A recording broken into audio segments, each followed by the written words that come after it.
एक गांव में एक किसान रहता था। वो बहुत लालची था। अपनी लालच के कारण अक्सर वह गांव के लोगों को धोखा दिया करता था। धीरे धीरे गांव के लोग उसका स्वभाव अच्छी तरह समझ गए और उससे किनारा कर लिया। किसान के घर में उसकी पत्नी, 2 बच्चे थे।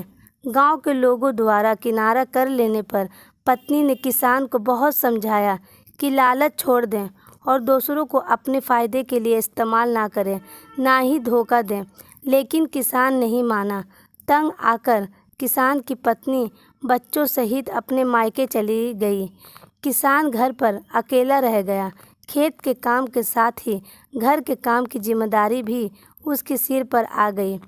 वह सब भी रोज़ खेत में जाता और काम करता, लेकिन काम के दोहरे बोझ के कारण उसका काम प्रभावित होने लगा। गांव में कोई उसके साथ काम नहीं करना चाहता था और अकेले काम करना उसके बस में नहीं था। एक दिन उसने सोचा, क्यों न मैं खेत में काम करने के लिए पास ही के जंगल में जाकर किसी जानवर को ले आऊं, उससे थोड़ा बहुत खाना देकर मनमर्जी काम करवा लूँगा।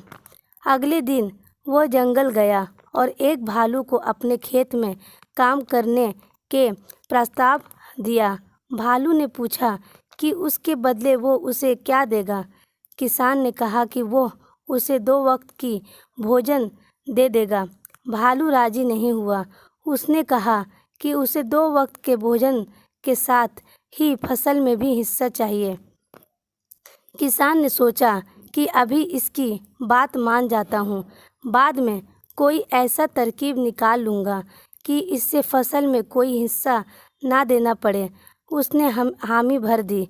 भालू उसके साथ खेत में चला आया। अगले दिन किसान ने भालू से कहा कि मैं इस बार जो फसल उगाऊंगा उसका आधा आधा हिस्सा दोनों आपस में बांट लेंगे।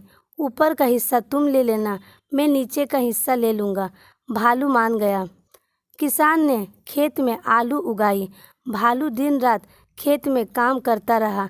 जब फसल हुई तो किसान ने जड़ में लगे सारी आलू ले लिए और भालू को ऊपर की पत्तियां दे दी। भालू समझ गया कि किसान ने उसे मूर्ख बनाया है। वह नाराज होकर जंगल जाने लगा। जब किसान ने उसे बहलाकर रोकते हुए कहा कि अगली बार वो उससे नीचे का हिस्सा दे देगा, भालू मान गया और जंगल वापस नहीं गया।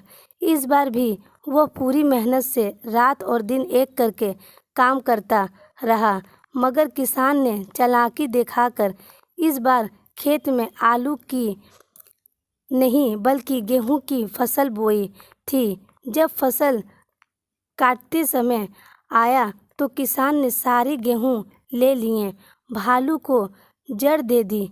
भालू बहुत नाराज हुआ कि किसान ने उसे दोबारा मूर्ख बनाया। इस बार वो किसान के लाख मनाने पर भी नहीं माना और जंगल लौटने लगा। भालू बहुत दुखी था क्योंकि इतनी मेहनत के बाद भी उसे कुछ हासिल नहीं हुआ था। गांव के कुछ किसानों ने उसे दुखी देखा तो कारण पूछने लगा। भालू ने उन्हें सारी बात बता दी। किसान भालू की मेहनत देख चुके थे। उन्होंने उसे अपने खेत में काम दिया और फसल होने पर हिस्सा भी। भालू मेहनती होने के कारण सबका चहेता बन गया। उधर लालची किसान अकेला होने के कारण खेत में ढंग से काम नहीं कर पाया और उसकी पूरी फसल बर्बाद हो गई। उसने गांव वालों से मदद मांगी, मगर कोई उसकी मदद को ना आया क्योंकि वो सबका विश्वास खो चुका था। वो अपने किए पर पछताता रह गया।